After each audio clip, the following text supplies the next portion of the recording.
반갑습니다. 또 말씀 기도하신 대로 이제 여기로서는 마무리 시간이지요. 저는 중국 단동에서 우리 선교사 교육할 때 이런 아파트에서 들키면 안 되니까 문 닫고 들어가면 한 주일 동안 잘 밖에 안 나오게 하면서 그때 한 주일 동안 70강목을 다, 우린 70강목을 하거든요. 해봤고, 그 다음에 10년 전에 나성 중앙교회에서 그때 아마, 그때는 다 하려 했는데 일주일 동안 못하고 40시간 하고 마쳤던 것 같아요. 그 다음에 오랜만에 여기서 이번에, 하루에 거의 3시간씩 일주일 집중, 저한테 좋아요. 왜냐하면은 사실은 듣는 사람보다 말하는 사람에게 더 크게 영향을 미치대요. 저는 직업이 선교사 아니에요.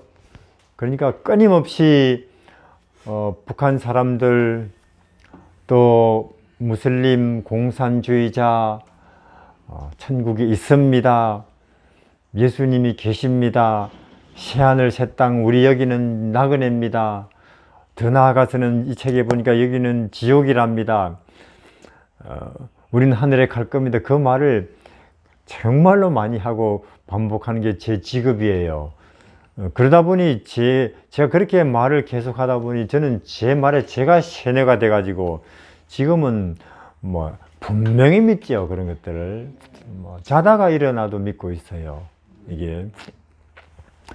그래서 제가 이 책을 읽어 보니까 우리는 가끔은 이런 생각을 할 수도 있죠. 그래도 예수님, 그것도 좋지만은 뭐 이웃을 내 몸처럼, 그리고 오른쪽을 맞으면 왼쪽을 맞는, 참 좋지만은 우리에게는 현실이 있잖아요, 이렇게 이야기하죠. 근데 예수님 말씀은 이 사람들아, 내가 현실이라. 그대들이 말하는 그 어떤 정치니 경제니 사회니 코로나니 이런 현실은 사실은 허상이라. 그렇게 말씀하십니까? 뜬구름, 그림자라고 그랬어요. 근데 왜 맞습니까? 그런 것들이 허상, 그림자.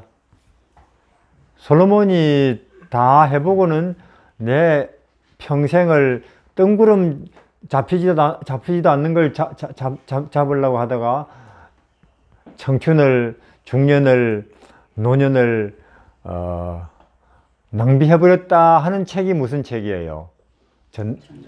전도서죠. 그럼 우리도 한번 해보고 할까요? 그 말씀 보고 그랬네 하고 우리는 거기서 나는 그럼 안 해야겠네, 현명한 사람은 그러겠죠. 우리가 어리석다면 아이고 솔로몬은 솔로몬이고 나도 한번 해보고, 그럼 우리도 어리석은 사람 중에 하나가 될 것이고. 그래서 우리가 보고 듣고 느끼는 이 정치적, 사회적, 경제적, 감각적, 육체적 현실은 현실이 아니라는 거예요. 예수님 말씀, 이거는 허상이다, 그림자다, 내가 현실이다, 예수님이. 내가 진리다, 그 말이에요. 그 말이 맞습니까? 아멘. 우리는 그걸 얼마나 실감하는가가 구원이에요. 예수 그분을 얼마나 내 현실로 느끼는가가 구원이라니까요. 다윗이 그러니까 골리앗 앞에서도 구원 태도를 보여주잖아요, 다윗이.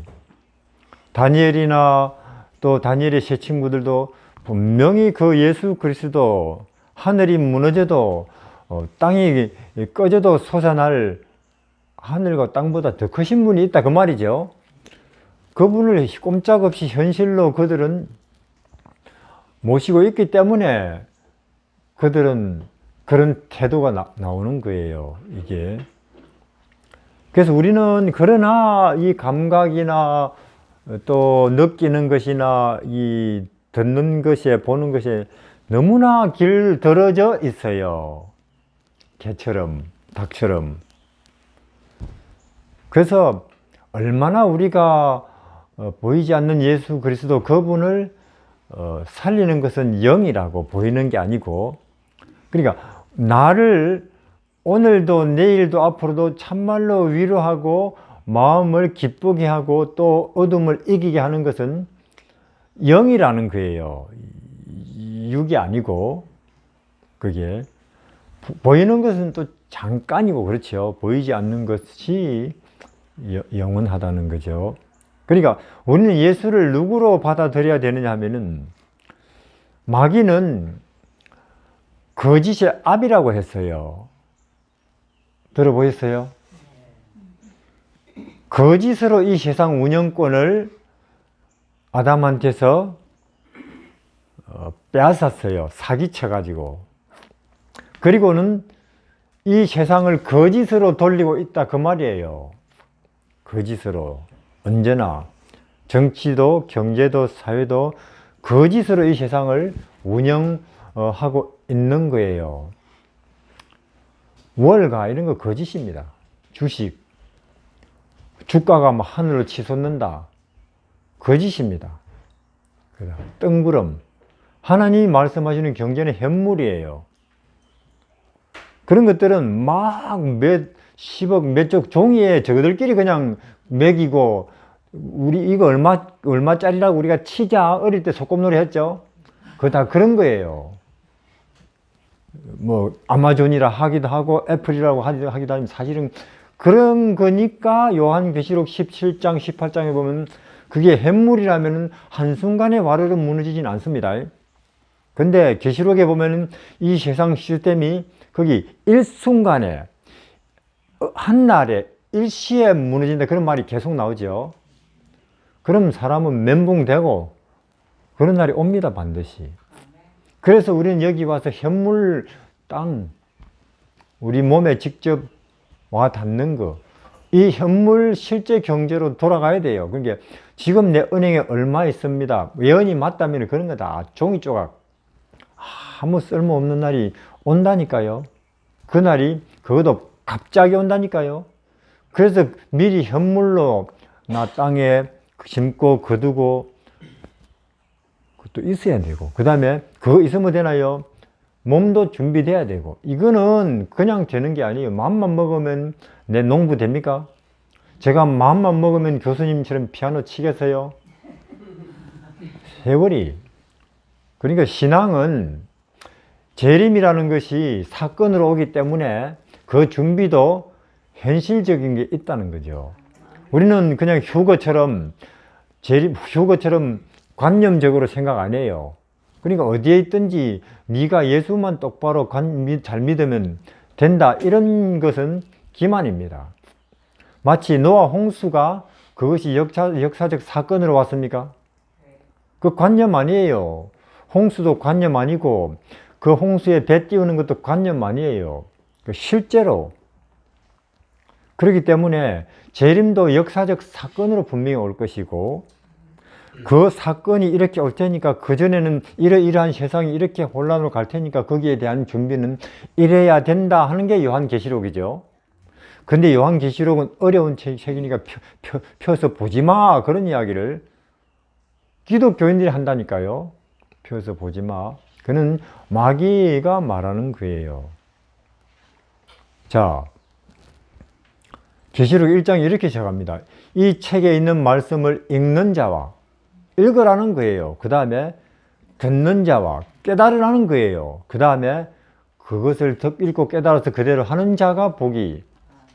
우리 이 책을 액면 그대로 받아들여야 됩니다.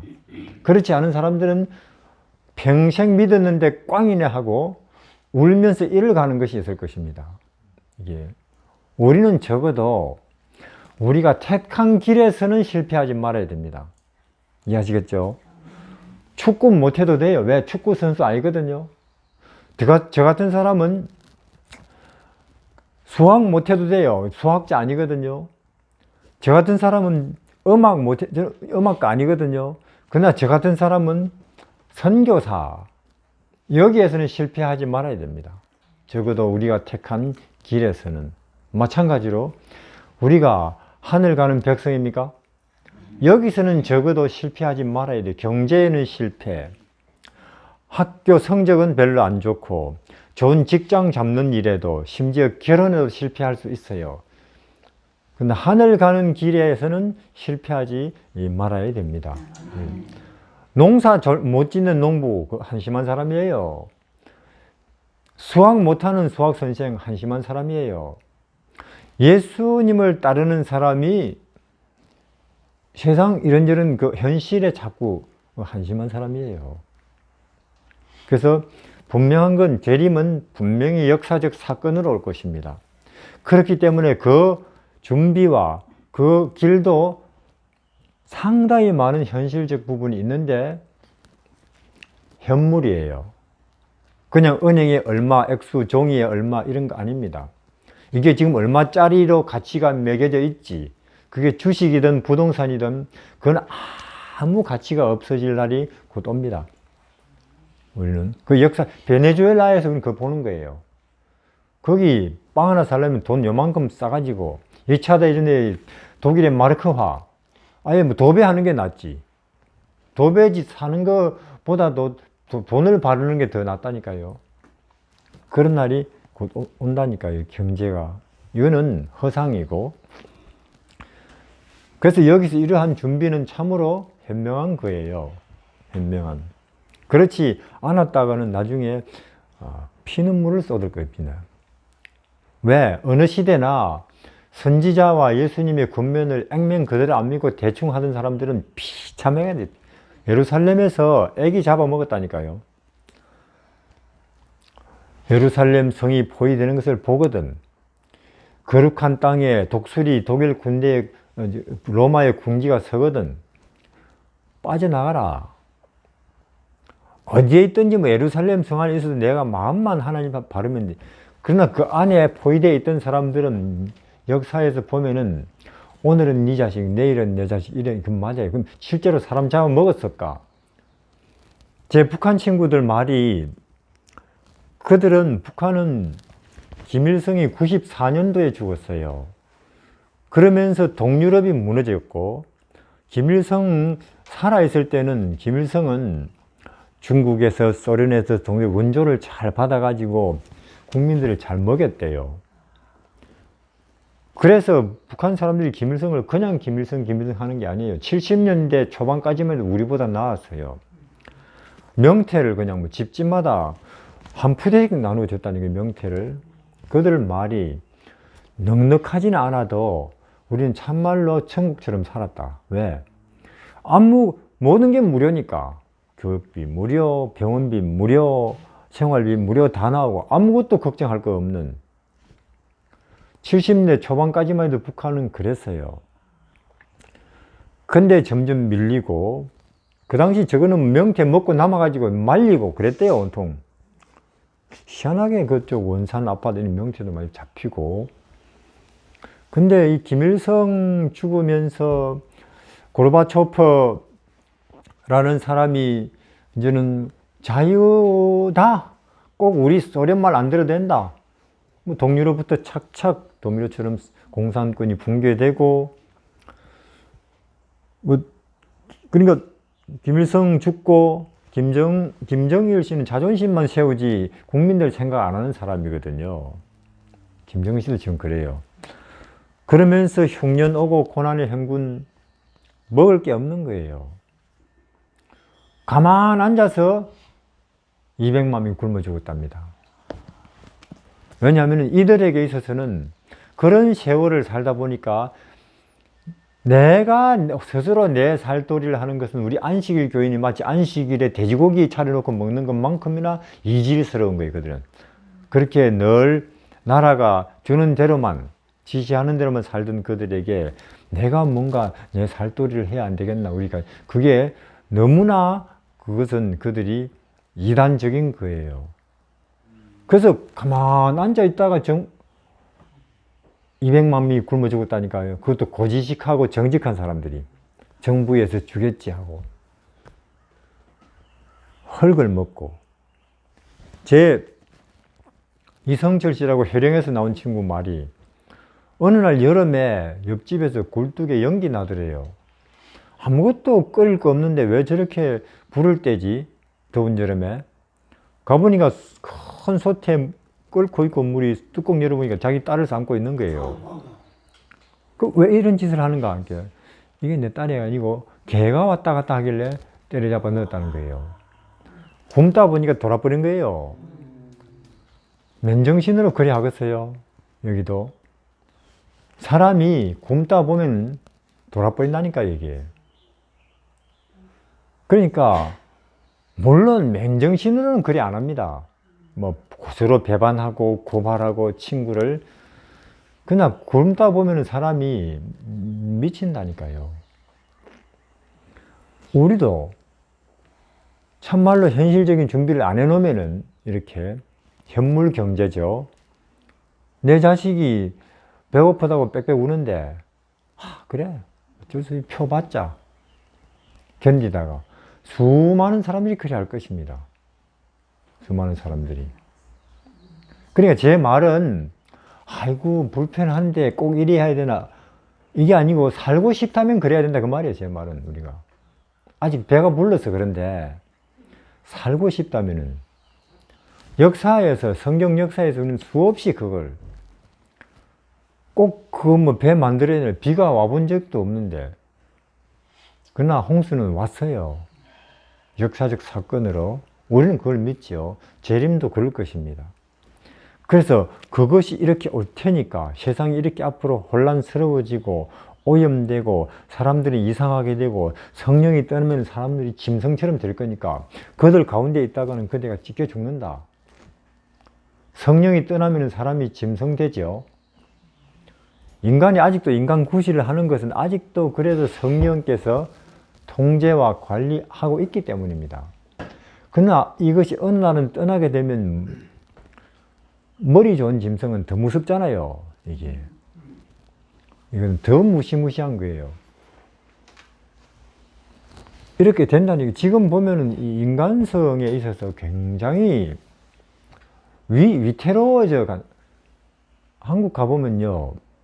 젊은이들의 눈을 보면은요. 저게 사람 눈이냐 싶어요. 왜냐면 허구한 날 옆에서 누가 말하는 것도 신경 안 써요.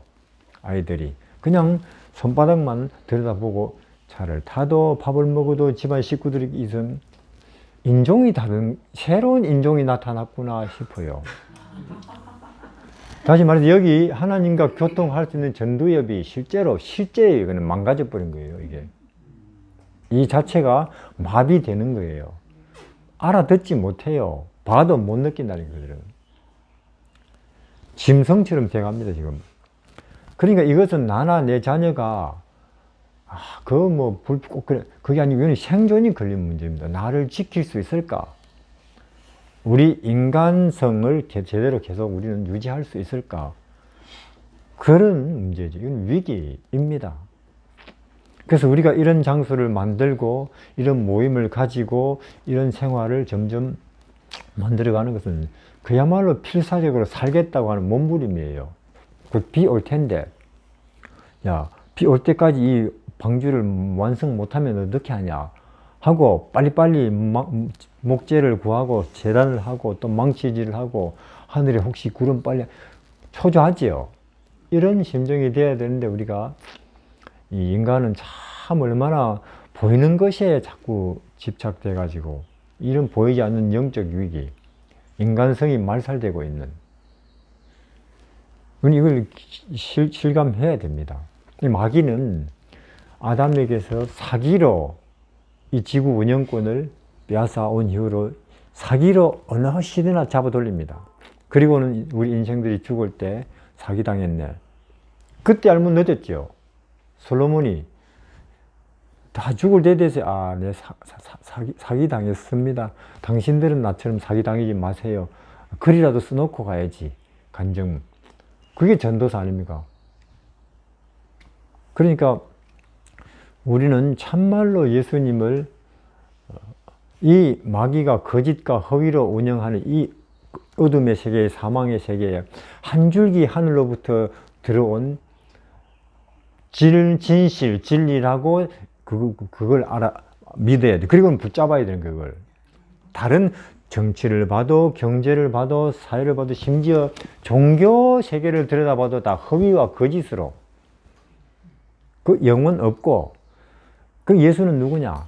이 우리 허위와 거짓과 어둠에 영혼과 실제 진리 세계로부터 뚫고 들은 한 줄기 신랄 같은 광선이라고 그걸 붙잡고 늘어져야 된다니까요. 그것을 믿어줄까? 이게 아닌 거죠. 그래서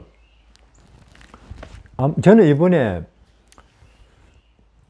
상당히 이제 여기서 장시간 동안 제가 이야기를 하면서 아마 여러분들은 느끼셨을 거예요. 똑같은 이야기를 하는구나. 계속.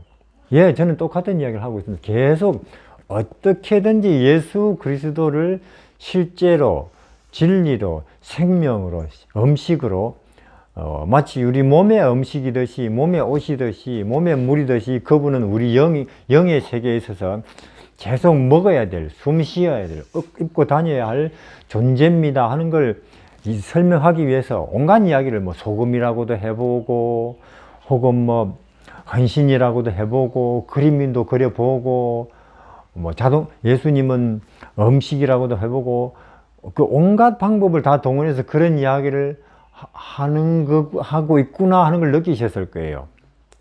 그게 똑같은 이야기를 하기 위해서 예수 이야기를 하기도 온갖 뭐 밥을 비벼냈다가 말아냈다가 혹은 뭐 볶았다가 그런 거 있죠. 왜냐면 이 책이 예수 알려주기 위해서 뭐 성소를 가지고 절기를 가지고 인물을 가지고 모세를 가지고 요셉을 가지고 혹은 명령을 가지고 법을 가지고 온갖 수단과 방법을 통해서 예수님은 한 군데만 걸려라. 한 군데만. 이해하시겠죠? 하나만 해놓으면 사람들마다 다 각각 반응하는 대상이 다르거든요. 그래서 하나님은 여러 가지 갈고리를 온갖 방법으로 넣어놓고 어디 한 군데만 안 걸리냐? 어디에 걸려도 그 걸린 것이 예수님한테 연결되어 있으니까 성소든 안식일이든 조사심판이든 세천사든 혹은 절기든 이 책이 온통 그 말이에요. 그러니까 얼마나 그분이 우리를 여기서 건져내시겠다는 강력한 의지가 있는 거예요. 너 답답하면 너가 답답하지 내가 답답하냐? 이런 거 아니에요. 그분이 우리를 건져내시려고 어디 뭐 한 군데만 걸리라고 어디 걸리라고. 저도 제가 직업이 선교사로서 하늘나라 있습니다. 예수님이 계십니다. 그분이 길입니다. 생명입니다. 뭐 하여튼 뭐 계산을 해서 물리학을 통해서 밥이라고도 하고 옷이라고도 하고 소금이라고도 하고 우리는 온갖 방법을 써서 똑같은 이야기를 하는 거예요. 이게 저 같은 경우에는. 근데 그래도 잘 안 돼요. 그래도 아마 예수님이 2000년 전에 제자들 환장하시겠어요. 환장. 빌립아 또 잊어버렸느냐. 제자들은 3년 반 동안 허구한 날 그런 소리 듣다가 3년 반 보냈어요. 그래서 이것은 우리가 얼마나 보이지 않는 그분을 우리의 현실로 인식하고 모시느냐, 그게 구원이에요. 그게 자유고 내가 드디어 하늘에 참여한다는 뜻입니다. 이것은 이 신앙이 교리나 신학 단계가 아니고 생명 단계로 들어가면 신앙은 같은 말을 반복할 수밖에 없습니다. 왜? 몸 생각해 보세요. 어제 먹은 밥 오늘 또 먹고 생명 유지죠. 내일 또 그거 먹을 거예요. 내일. 작년에도 그거 먹었습니까? 내년에도 그거 먹을 것입니다. 신학 교리 단계야 이런 이야기도 해보고 새로운 거 깨달아 살면 이제는 신학 교리 단계를 떠나서 신학과 교리가 예수가 밥이라고 증명하는 게 맞다면은 이제는 먹어야 되는 단계. 실제로 이거는 반복이에요. 반복이에요. 내 어제 마신 물 오늘 마시고, 그보다 더 반복은 뭐냐? 공기입니다. 똑같은 공기를 1000년 전에도 오늘도 앞으로도. 생명은 그렇다 그 말이에요. 영적 생명도 그래요. 더 그렇죠. 너희가 예수 떠나면 너희는 굶는다. 마음이 굶었을 때 나는 게 뭐예요? 피곤이고 걱정이고 짜증이죠. 한 며칠 못 먹었을 때 당연하게 나타나는 것은 쌀한가마니 못 드는 거죠. 굶었는데. 그렇기 때문에 이거는 제가 지금 뻔한 이야기를 하는 거예요. 소금은 짭니다. 왜 하모에 저 사람 왜 맨날 뻔한 이야기만 하지? 당연하죠. 우리는 교리와 신학을 통해서 예수가 밥이라는 것이 이제 증명이 됐으면은 또 잊어버렸으니까 사람들은. 우리 영적 생명도 안 먹으면 배고프네? 물 안 마시니 목마르네? 이런 자율신경으로 되면 얼마나 좋겠어요. 내가 애 안 써도 한나절 동안 예수 안 먹었네? 밥 먹으러 갑시다. 저럼 우리 예수 먹으러 갑시다. 이렇게 하면 얼마나 좋겠어요. 자율신경으로 돌아가면. 근데 이거는 자율신경으로 안 되고, 선악과 먹기 전에는 자율신경으로 돌아갔을 거예요. 근데 그걸 먹고 나서는 생리적인 자율신경은 남아있지만 영적 자율신경은 죽어버렸어요. 그래야 믿음으로 이제 내가 내 의식적 이 선택과 사고를 통해서 이제는 믿음으로 선택하는, 그렇게 해야만 이제 드디어 이제 느껴지는. 그래, 믿는 것은요, 없을 때에 벌써 행동하는 게 그렇게 느껴지지도 않고 있을 것 같지도 않는 그 뭔가를 붙잡는 걸 믿음이라 그래요. 잡고 나면 그게 실물이 되는 게 믿음이에요. 이해하시겠죠? 발 디디고 나니까 요단강 갈라지고, 실제로 오른쪽 맞고 왼쪽을 맞으면 좋다 그랬죠? 니도 남도. 그거는 그렇게 해보기 전에는 몰라요. 그러니까 믿고는 실제로 이쪽을 맞았다, 이쪽을 맞아보면은 이제는 내가 하나님 백성이 맞네 하는 오히려 평안이 온다니까요. 수치감이 안 오고. 근데 그렇게 해보기 전에는 한 대 맞은 것도 수치스럽는데 2대 맞으면 난 얼마나 더 쏙 터지겠지. 그거는 모르고 하는 소리예요. 믿음으로 한 것은 해보고 나면은 혜택이 바로 느껴져요, 실제로. 나도 이때는 이 말을 꼭 해야 되는데 안 하면은 쏙 터지겠지. 근데 안 해보면은 내 이제 예수님의 평안이 내 마음에 자리를 잡는구나 느낀다니까요. 이것이 자율신경이 죽어버렸기 때문에. 그래서 이번에 여러 시간 여러 가지 이야기를 한 것 같아도 사실은 똑같은 이야기, 소금은 짠 거예요처럼 예수 이야기를 한 겁니다. 그럼 오늘 한번 예수 이야기 한 번 더 하고, 자, 누가복음. 지금 우리가 하는 것은 예수 운동이겠죠. 그렇죠? 우리가 신학과 교리의 안내를 받아서 이제 예수께로 갑시다. 다시 말해서 이제는 고구마 영양학 공부하지 말고 그만하고 고구마 이제 사려놓고 먹읍시다. 그 이야기죠. 누가복음 5장에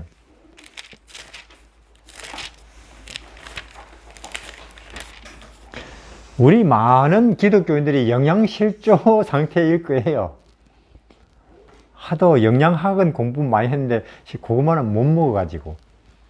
영양실조 5장 5절에 1절부터 무리가 옹위하여 하나님의 말씀을 들을 새 예수는 게네사렛 호숫가에 서서 호숫가에 2배 있는 것을 보시니 어부들은 배에서 나와 그물을 씻는지라.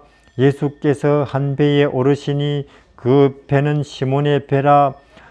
육지에서 조금 뛰기를 청하시고 앉으사 배에서 무리를 가르치시더니 말씀을 마치시고 시몬에게 이르시되 깊은 데로 가서 그물을 내려 고기를 잡으라. 시몬이 대답하여 가로되 선생님 우리가 밤새 수고했지만은 얻은 것 없지만은 말씀 의지하여 내가 그물을 내리겠나이다.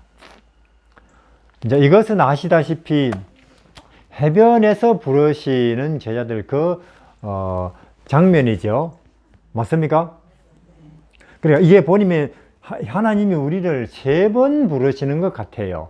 첫 번째로는 이 교인으로 부릅니다.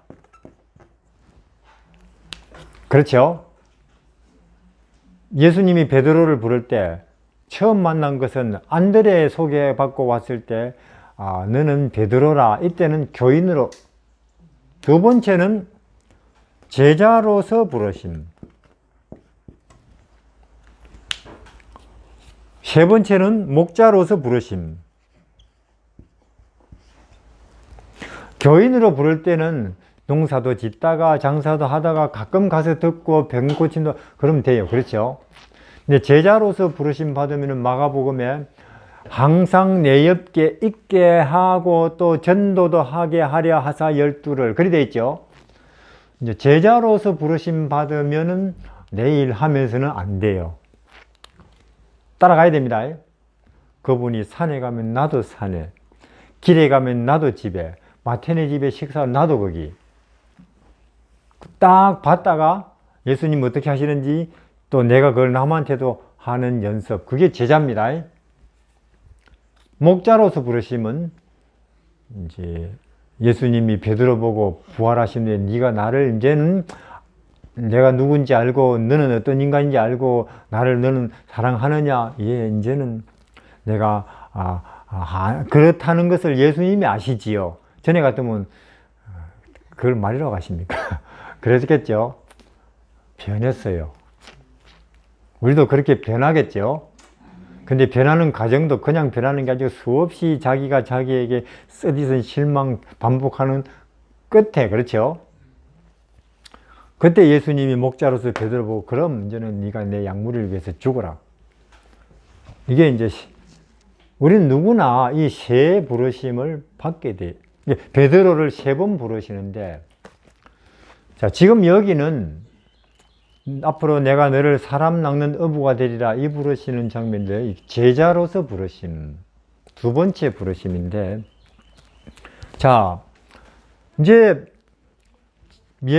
베드로, 안드레, 요한, 야고보, 나다나엘, 빌립 따라다니기 시작했죠. 그들이 처음에는 요한의 제자였다가 따라다니기 시작했는데 열광했는데 베데스다 연못가 그 사건 때에 38년 동안 그분을 예수님이 고치신 날이 무슨 날이에요? 안식일. 그래가지고는 이제 이 자리를 들고 성전에 가서 감사 헌금 내라 그랬죠.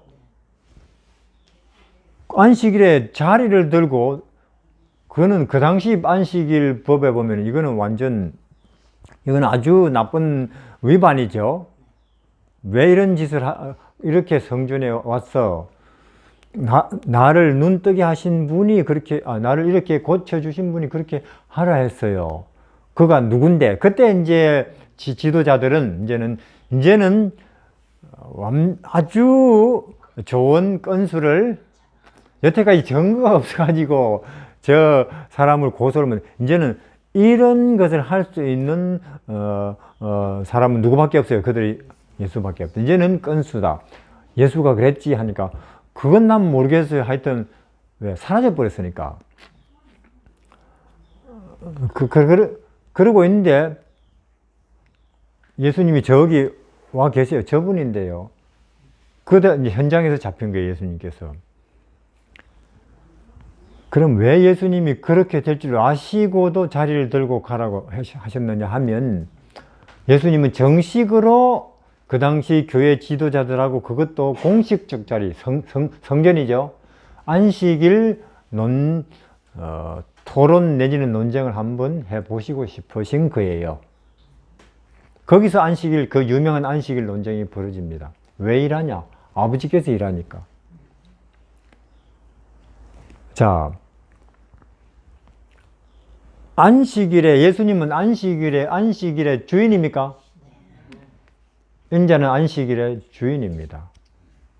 즉, 안식을 나누어 주시는 게 첫째 날, 둘째 날, 셋째 날, 넷째 날, 다섯째 창조하시다가 일곱째 날은 안식을 창조하시죠. 모든 피조물에게는 안식을 줘야 돼요. 그렇죠? 그래서 일곱째 날은 그분이 이제 딴 거 안 하시고 안식을 창조, 사람도 짐승들도 하시는 이야기가 창세기에 나오는데, 이제는 이 땅에 다시 안식일의 주인이 와서 안식을 주지. 자, 이 38년 동안 누워서 그에게는 참다운 안식이라는 날이 하루도 없었어요. 그런데 안식일의 주인이 이 사람을 안식케 하는 게 얼마나 더 안식일에 합당한 일이냐. 근데 그들은 문자적으로만 하지 마라 했다, 하라 했다, 그걸로만 따지고 있는 거예요. 아버지께서 하시는 일은 피조물을, 생명에 필요한 것을 답 안 나오는 것입니다. 예수님은 유대인들도 답 아니고, 안식일 교인들도 답 아니고, 일요일 교인들도 답 아니고, 안식일을 참으로 안식을 가운데 지내는 그들이 답이에요. 그래서 인자는 율법을 폐지하러 온 것이 아니고 완전케 하러 왔노라고 하시는 그예요. 우린 자꾸 흑과 백으로 나누고, 저쪽이 틀리면 우리가 맞고, 우리가 틀리면 저쪽이 맞고, 이 논리에 매몰되어 있는 거예요, 인간 세계는. 그건 여러 가지 방법으로 행위냐, 은혜냐, 혹은 우리 조선 성리학에서는 이냐, 기냐. 그 뭐예요? 이치를 중시하면은 실용이 뒤로, 실용을 중시하면은 이치가 뒤로. 도대체 어디에 중점을 둬야 돼? 이거는 이름만 다를 뿐이지 믿음이냐 행위냐, 혹은 이냐 기냐, 은혜냐 율법이냐, 이거는 이름만 다를 뿐이지 우리 교인들뿐만 아니라 여러 세계에서도 늘 이것은 부담스러운 일이에요. 결론 없어요. 철학을 해도 윤리를 해도 종교 안에서. 이런 그 어디에서 돌을 닦아도 뭘 불교를 해도 답 없는 우리에게 예수는 누구예요? 곧 이 지와 기가, 보세요. 예수님보다 높은 이치는 어디 있습니까? 그리고 그분보다 실용이 어디 있어요? 보리떡 5개로 5,000명이 먹고 살잖아요. 그러니까 이분이야말로 우리 인간이 아무리 애를 써도 일치되지 않는 두 가지 팽팽한 긴장 가운데 있던 우리가, 그분은 자유케 되는 일치가 맞아요. 하나, 의와 공의가 사랑이 하나로 입맞춤 되는. 그래서 그렇게 이야기 주장을 하니까 유대인들이 그 베데스다 연못가에서 감히 아버지라고 하네 하나님을, 그래가지고 이단이라고 공식적으로 지었어요. 이해하시겠죠? 베데스다. 그때에 제자들이, 베드로를 비롯한 제자들이 흔들리는 걸 예수님이 봤습니다. 왜? 제자들은 그래요. 아니, 그 당시 그게 요새로 치면 기독교 협의회입니다. 사내들이는. 왜 기독교 협의회에서 우리 선생님을 이단이라고 공식적으로 선언을 했지? 그들이 성경 최고 잘하니까 그들이 뭔가 근거가 있어서는 했을 텐데, 흔들려. 우리 믿고 따랐는데 최고로 성경 잘하는 학자들이 우리 선생님을 이단이라고 하네. 근데도 따라다녀야 되냐 말아야 되냐. 그들이 흔들림이 오는 걸 예수님이 봤습니다. 그래서 해산했어요. 집에.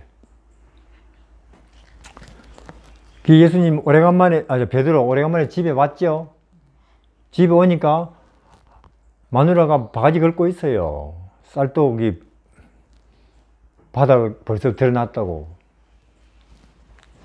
아니, 장모님하고 둘이서 어디 가서 코빼기도 안 보이고, 그죠? 몇 달 동안 전화도 한 통 안 하고 그 나사렛 목숨과 누군가 따라다닌다며. 그렇죠? 참 베드로 참담해요. 알았어요. 또 물고기 잡아가지고 쌀 사오면 될 거 아니에요. 오늘 밤에. 그렇죠? 그리고 밤에 이제 잡으러 나왔는데 이제는 참 믿고 따랐던 그분도 우리 교회에서는 이단이라고 규정을 공식화. 근데 사실 그 갈릴리 바다에서 고기 잡는 일, 베드로는 2등 하라면 화나는 사람이에요. 근데 그렇게 잘 잡히는 고기도 한 마리도 안 잡히는, 이제 내 직업까지도 나를 조롱하는 것 같아요. 미래가 암담합니다. 밤새도록. 한편 예수님은 제자들 해상하시고 이제 오래간만에 고향 나사렛 가셨지요? 안식일에 이제 하도 심내 요한까지도 메시아라고 선언했으니까, 아니 우리 나사렛에도 뭐 나네 인물. 그렇죠? 나사렛 사람들이 어깨가 힘이 들어갔다니까요. 왜냐? 그들은 늘 나사렛 사람들 어디 가면은 고개가 이 풀이 죽어요. 나사렛 것들. 이해하시겠죠? 근데 저 나사렛에 전국적으로 주목을 끄는 인물이 하나 나타났잖아요. 그래서 안식일에 오니까 이제 요새 우리처럼 좀 말씀 부탁한 거예요. 주말 부흥에. 그 예수님이 이제 딱 서서 이사야 61장을 펴시고는 주의 성령이 내게 임하사 이는 가난한 자에게 자유를, 포로된 자에게 노임을 전파하게 하려 함이라. 아멘 하지요. 그리고 예수님이 한번 이렇게 회중을 둘러보시고는 다 아는 얼굴들이에요. 어릴 때부터 함께 걷고 뭐 아저씨 혹은 뭐 삼촌, 다 그런 사람들. 나사렛 교회니까. 예수님 보시고는 이 말씀이 나를 두고 한 말입니다 하니까 그들이 눈이 뭐? 그러면 지가 우리를 자유케 한다는 뜻 아니냐 그 말이죠. 뭐 근데 우리가 언제 포로된 적 있냐? 그리고 자기가 우리를 노예 상태에서 놓아준다고? 우리 노예냐? 우리가 자기를 요만할 때부터 아는데. 그러니까 제가 가만 보니까 참말로 진리가 주는 혜택인 은혜를 보지도 못하면서 그에만 익숙해지는 것은 저주일 수도 있어요. 이해하시겠습니까? 처음 믿는 사람들을 알아보는데 저거는 그 나물의 그 밥으로 계속 신앙을 하니까. 처음 오는 사람들은 참말로 감동하는데 저거는 냉랭하니까. 그냥 뭐 그 정도겠지 하니까. 그래서 아니 그 말은 너무 심하다. 우리 선지자쯤 되고 좋은 선생님쯤 되는 건 우리가 자랑스러워하는데 네가 우리 해방자라고? 우리가 니를 요만할 때부터 하는데. 그래가지고 그때 예수님이 선지자가 언제 아는 사람들 고향에서 제대로 인정받은 적 있는가 구약에서도. 그리고 이스라엘에도 얼마나 문둥병자 역사적으로 많았는가. 그러나 하나님을 제대로 믿고 나은 사람은 그것도 이방인 나만 뿐이듯이 더 화가 나는 거예요. 그래서 멱살을 잡고는 절벽으로, 여기도 절벽 있잖아요. 그런데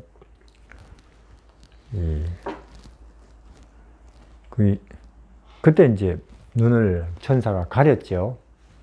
빠져나와서 밤을 새도록 걸어오신 게 가버나움 바닷가예요. 그날. 그래 이제 걷고 계시는데 가버나움 거기서는 예수님이 또 유명한 일을 하셨죠. 왕의 신하의 아들을 환영할 준비가 다 되어 있어요. 그 바닷가를 거니시는데 날이 밝고는 사람들이 밀려오는 거예요. 밀려오고 물론 산 언덕에서 하다가 이제 바닷가로 자리 넓은 데로 옮겼는데 또 밀려오고 계속. 그래서 이제는 바닷물에 거의 더 물러갈 빠질 지경인데도 밀려오는데 베드로가 빈 배를 한 마리도 못 잡고 잘됐다 베드로 배 좀 빌리자 하시면서 그 참 천지를 지으신 하나님, 신의 산에서 십계명을 선포하시던 구름 기둥 불 기둥 가운데 계시는 그분이 이제 가난한 어부의 낡은 목선에 앉아서 미풍은 불어오지요. 파도는 잔잔하고 그리고 때는 5월이에요. 꽃향기 나고 새들은 날고 군중들은 바닷가에 운집해 있는 가운데 진리를 말씀하고 계십니다. 우리 예수님에게는 오히려 참 몇십만 불씩 들여서 지은 그런 교회 건물보다 그런 데가 어울리죠. 그렇잖아요. 우리는 그냥 설교 내지는 성경 세미나 이런 거는 교회에서 어울릴지 몰라도 생명을 말하는 데는, 그것도 생명의 주인이 그분이 만들어 놓으신 천지 만물 자연계, 거기가 더 어울리는 자리고, 참 하늘에서 천사들이 볼 때는 얼마나 보기가 좋은 한 폭의 그림 같겠어요. 바다는 잔잔하고 그분은 낡은 목선에 앉아서, 그리고 군중은 바닷가에 운집해 있고 새들은 날고 꽃이 피고 공기는 사이다 같고 그렇죠? 거기서 신의 아들이 앉아서 생명을 설교합니다. 심령이 가난한 사람은 복이 있습니다. 애통하는 자는 복이 있습니다. 이런 하늘의 도리를 설명하시는 거예요. 그렇죠? 누가 오리를 가자 하거든 십리를 가시고, 왜? 이 땅은 우리가 잠시 있다가 떠날 곳이고 우리는 다 하늘에 갈 거니까. 그리고 그대들이 지금 아프든지 실패했다든지 버림을 받아서 마음이 고통스럽다면 오히려 그것이 복이 될 수가, 왜? 그런 사람이 결국은 지푸라기라도 잡으려고 예수님을 찾아가니까. 그들은 참말로 꿈 같은 거예요. 예수님이 이렇게 보니까 농부들이 갱이 들고 지게 지고 논밭으로 가는 걸 보고는 일부러 드러났는데, 천국은 마치 농부가 밭에 씨를 뿌리는 것 같습니다. 딱 들으니까 저거는 사실 밭에 가려고 하는데 발이 그냥 붙어버리는 게, 저거 이야기를 하는 거거든요. 예, 길바닥에도 있고 돌밭도 있고 잡초밭도 있고 진짜로 실감 나요. 그렇죠? 그래서 밭에 간다고 가다가 지게 들고 지게 지고는 그 자리에 발이 그냥 굳어버린 듯이 넋을 잃고 듣는 그예요. 또 이제 이렇게 보니까 빨래 바구니 끼고 이 아낙네들이 있는데 빨래하러 나오죠. 이걸 보시고는 천국은 마치 아낙네가 밀가루에다가 이스트 넣고 빵을 만든 것 같으니, 또 이제 솔깃해요. 그렇죠? 밀가루는 이만큼이지만 이스트는 한 숟가락. 그러나 그 작은 한 숟가락 이스트로도 밀가루가 3배나 부풉니까? 그래요. 그 작은 거라도 이스트 안 들어간 밀가루는 허구한 날 그대로. 겨자씨처럼 예수님의 모습이 베들레헴이든 나사렛이든 겟세마네든 그 말씀이 혹은 내 마음속에 요만큼만 있어도 내 인생이 달라져요. 근데 요만큼도 없어서 우리가 짜증을 내는 거예요. 허구한 날 듣고도. 지금 그 현장에서 예수님은 그 현장에 필요합니다. 옛날에 들은 예수님은 필요 없어요. 사자굴 있는 골리앗 있는 그 현장에서. 근데 그 현장에서 예수님을 써먹는 것이 너무나 서툴고, 현장에서 예수님을 써먹는 기별이 셋째천사 기별이에요. 그 안문으로 이런 해봤자 쓸모가 없어요. 연애신 쫙 풀어봤자. 왜? 연습이 안 돼 있는데. 셋째천사의 기별은 연습입니다. 깨닫는 기별이 아니고 실습 반복이에요. 우리가 반복 밥 먹듯이, 반복 물 먹듯이 배고플 때마다. 그러니까 아주머니들이 실감나죠. 아하, 많이 알 필요도 없네. 많이 가질 필요도 없네. 겨자씨만큼이라도 예수님을 내 인생에다가, 마음에다가 모시고 있으면 내 인생이 부풀어 오르네. 실감이 나요. 실감이. 또 어부들이 이렇게 하니까, 천국은 마치 어부가 그물을 쳐서, 어부들은 또 어부들이 저거 이야기를 하니까, 그물을 쳐서 이것저것 그물 안에 끌어들이지만은 깡통도 있고 불가사리 있고 던져버리고, 쓸 것만 가져가죠. 교회라는 그물을 쳐서 사람들을 모으지만은 그거 다 쓸 거라고 보면 안 되고, 깡통 있고 불가사리 있고 던져버릴 것도 있겠죠. 요새는요 페트병이 많이 들어와요. 그물 던져서 끌어올려 보면은 순 플라스틱 비닐 쪼가리 페트병. 그럼 나는 교회 안에서 페트병이냐, 그냥 플라스틱 쪼가리냐.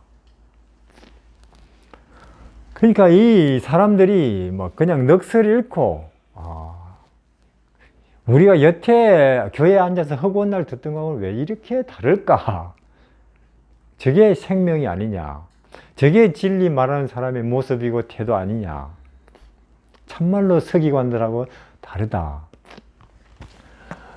저 같은 사람은요, 그러니까 어떻게 하느냐, 설교를 미리 준비해가지고, 그리고는 앞에 청중들은 뭘 듣고자 하는지 그거는 신경도 안 쓰고 알아듣든지 말든지 말해버립니다. 설교는. 근데 예수님은 어때요? 뭘 설교할지는 이미 정해져 있고, 그렇죠? 뭘 설교해야 진리죠. 예수님이죠. 어떻게 그건 가봐서 그 앉아있는 사람들 보고, 이해하시겠죠?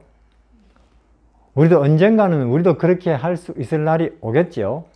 우리도 언젠가는 내 안에 진리가, 생명이 이렇게 이제 봐야 되는 게 아니고 현실로 분명히 자리 잡고 있으면 그렇게 성령의 그때그때 지도하심과 현장의 사람들의 필요와 분위기에 따라서 말할 수 있겠죠. 그래서 사람들은 넋을 잃고 듣는데, 이제 예수님이 베드로는 안 듣는 척 하면서 다 듣고 있어요. 그물 이리저리 만지작거리면서 꿰매는 척 하면서,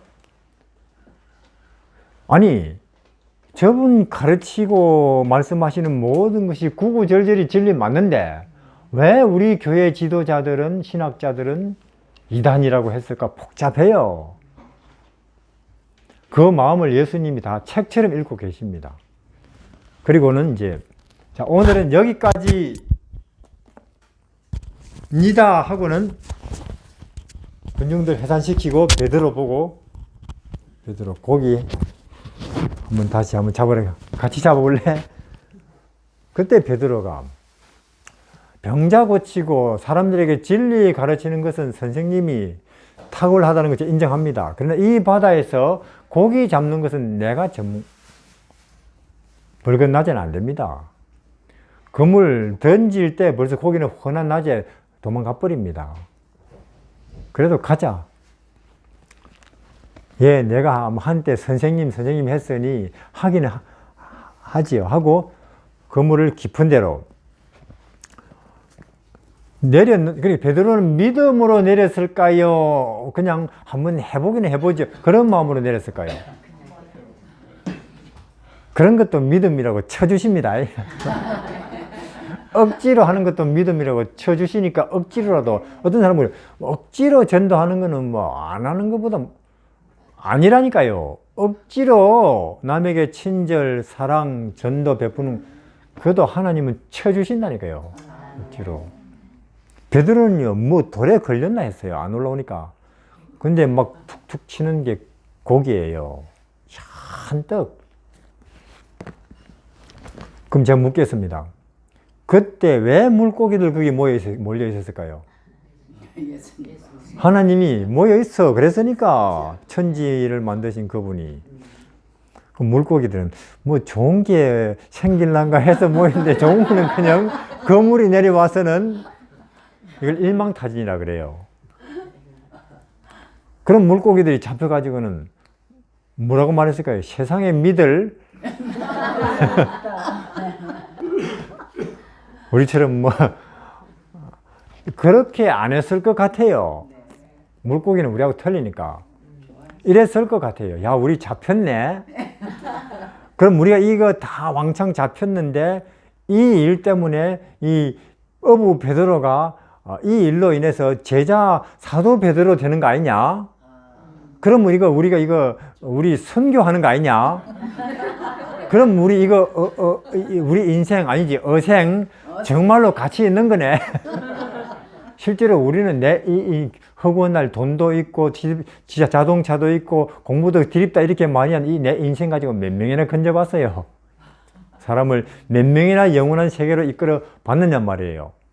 자, 그 물고기들이 희생당하는 그 일로 베드로가 어부에서 사도 되고, 그 베드로 때문에 얼마나 많은 사람들이 하늘을 알게 된 겁니까? 오늘 우리도 물고기들 대단한 거예요. 그걸 딱 보던 베드로는 지금 내가 모시고 있는 이분이 만물을 지배할 수 있는 신이구나 하는 걸 알았어요. 내가 이런 분을 의심했다니, 참 내 사나이라고 자부했는데 한심하다는. 그래서 이 베드로는 납작 엎드려서 주여 저를 떠나소서. 저는 다시 말해서 선생님 될 자격이, 저는 제자 될 자격이 없습니다 하면서 손으로는 발을 꽉 붙잡는 거예요. 그럼 도대체 떠나라는 거예요? 말라는 거예요? 그럼 발을 왜 붙잡고 놔야지. 그러나 베드로 마음은, 그러나 저는 주님을 떠날 수 없습니다. 그 말이죠. 그때 예수님 베드로 보고, 내가 이제는 너를 사람 낚는 제자로서의 부르심입니다. 배와 그물을 다 버려. 이해하시겠죠? 우리도 언젠가는 그런 부르심을 받을 날이 오겠죠? 교인으로서 충실하면. 지금 받고 있는 것 같네요. 이번 주 보니까 정말로 내일 제껴놓고 제자, 정말로 영광스러운 부르심. 근데 베드로 걱정이 있습니다. 뭐냐? 장모님하고 마누라한테 어떻게 말하지? 근데 그날이 금요일이었던 것 같아요. 이제 안식일. 예수님이 주말 부흥회 한다고 소문이 나니까 동서남북에서 몰려왔어요. 가버나움 교회에 동서남북에서 많은 사람들이, 그 교회에서 사람들은 숨도 크게 쉬지 않습니다. 천국을 들어요. 예. 섬기는 것이 복이 있습니다. 낮추는 것이 오히려 위대한 것입니다. 하나를 요구하면 오히려 두 개를 얹어주십시오. 그게 평화입니다. 누가 나를 한 대 때리면, 나도 한 대 때리면 싸움은 더 커져갑니다. 그러나 내가 한 대 맞고 그냥 그만둬버리면 바로 거기서 평안이 오지 않습니까? 이런 이야기를 숨도 크게 안 쉬고 듣고 있는데, 나사렛 교회에 갑자기 막 와장창 유리창 박살로, 문짝이 박살나면서 미친 사람 하나가 굴러 들어오는 거예요. 그리고는 하나님의 아들이시여, 우리는 당신이 누군지 압니다. 왜? 우리 아직 심판 때가 안 됐는데. 어제 말씀드렸죠. 마귀의 심판 때는 삼림 때죠. 예수님 아직 안 됐는데 왜 벌써 와서 우리를 괴롭힙니까? 소리 지르는 거예요. 그때 예수님이 뒹굴고 난리죠. 나가라 하니까 그 마귀가 그 사람에게서 나갔어요. 그럼 제가 묻겠습니다. 그 마귀는 왜 자기가 예수님 앞에 나가면 쫓겨날 줄 알면서 그 굴러 들어갔을까요? 자, 보세요. 지금 가버나움 교회 교인들이 뭘 깨달아가고 있습니까? 10년 가난하면 남을 섬기는 것이, 남에게 양보하는 것이, 내가 오히려 모욕을 당하고도 잠잠한 것이 하늘의 가장 깊은 도리를 깨달아가고 있는 거예요. 이 가버나움 교인들이.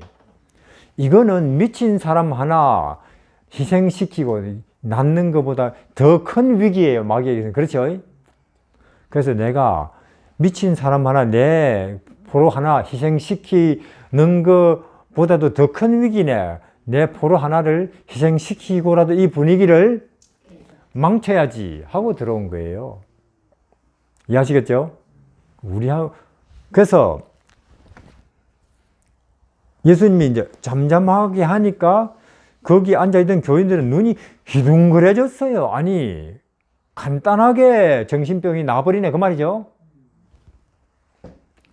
그러니까 이제 각자 머릿속에 오직 뭐냐? 그럼 나는 우리 삼촌, 우리 조카, 우리 아들, 우리 할머니 수년 동안 이 정신병자로 혹은 우울증으로, 조울증으로, 중풍으로 어서 모시고 와야 된다. 그 생각만 하는 거예요, 사람들이. 예수님의 이제 맞죠. 자, 소란이 이제 진정되고 아까 어디까지 이야기했습니까? 자, 이야기를 계속 하려 하니까 가만 보니까 사람들이 집중해야 안 해요. 아무도 딴 데 생각이 다 가 있죠. 빨리 집회가 안 되죠. 그래서 중단되고 마귀가 성공하는 거예요. 그래서 예수님이 이제 베드로를 따라서 이제 베드로의 집으로 물러났는데 거기 가니까 또 한 명이 열이 한 40도 올라가 있는 거예요. 누굽니까? 장모님. 이제 베드로가 자기 선생님 모시고 오니까 장모님은 처음 보는 거죠. 상당히 무안했을 거예요. 장모님 몸도 아프지만. 왜냐하면 욕 많이 했거든요, 예수님. 근데 그분이 떠오니까 무안해서 당황해서 어쩔 줄 모르는 베드로의 어머니를 예수님이 그 자리에서 열병을 치료하셨어요. 그러고 나니까 베드로 어머니가 막 감사하고 참 고맙고 대접하려고 그러고, 그리고 또 배서방 배서방이잖아요, 그렇죠? 아무 집안 걱정은 하지 말고 나하고 딸이 할 테니까 따라가라고, 우리도 따라갈 거라고. 베드로는 괜한 걱정을 한 거예요. 그의 나라와 그의 의를 먼저 구하면 그 외에 하나님이 책임지신다고. 맞다니까, 그 하나님이. 우린 사실 보면 괜한 걱정을 하고 있는 거예요. 괜한 걱정을. 그러고는 해가 저무는데, 해가 저물자마자 동서남북에서 업고 들고 부축하고 메고 오는 거예요. 이해하시겠죠? 그럼 왜 낮에 못 왔나요? 낮에. 그 당시 교회가 그 2단으로 안식일에 병 고치면은 그만큼 이게 안식일에 안식 주는 것도 출교 당할까봐. 해지자마자 그 예수님이 한 명 한 명 몇 년이나 이런 병을 앓았습니까? 식구는 몇입니까? 얼마나 슬펐습니까? 사연 물어보고 위로하고 고쳐주고 또 한 명, 그러다 보니까 밤 자정까지. 그럼 예수님이 그냥 싹 다 나와버려라 하면 바로 그 순간 나와버리죠? 왜 그렇게 안 하십니까? 그렇게 하면은 그분과 그 낫는 사람의 관계 형성이 안 되죠. 그럼 몸만 낫고 끝나죠. 그분과의 어떤 개인적인 관계 형성이 돼야 영혼까지도 구원받죠. 그래서 한 명 한 명 사정 물어보고 손도 잡아보고 위로도 하면서 마지막 환자가 집에 갔을 때는 밤 12시. 그렇게 하루하루가 흘러가세요. 주님의 하루하루는. 그 다음날 제자들이 막 뉴스, 신문지 들고 와가지고 막, 야, 예수님, 여기는 대환영입니다. 우리 여기 본부 차립시다. 하는데 예수님이 딴 데로 가자. 이렇게 그분의 하루하루가 3년 반이 그렇게 지나갔어요. 그래서 우리는 이러한 예수님이 그분의 행동이, 태도가, 또 그분의 심지어 그분의 머릿속을 왔다 가는 그 생각까지도 심사가 우리에게 이렇게 그려지고 현실로 되는 것을 구원이라고 합니다. 그것을 성령께서 하셔요. 우리가 가난한 심령이 되면 성령은 얼마든지 우리를 예수님의 모든 진리 가운데로 우리를 안내하실 것입니다. 그리고 우리는 그분의 재림을 볼 거예요. 예.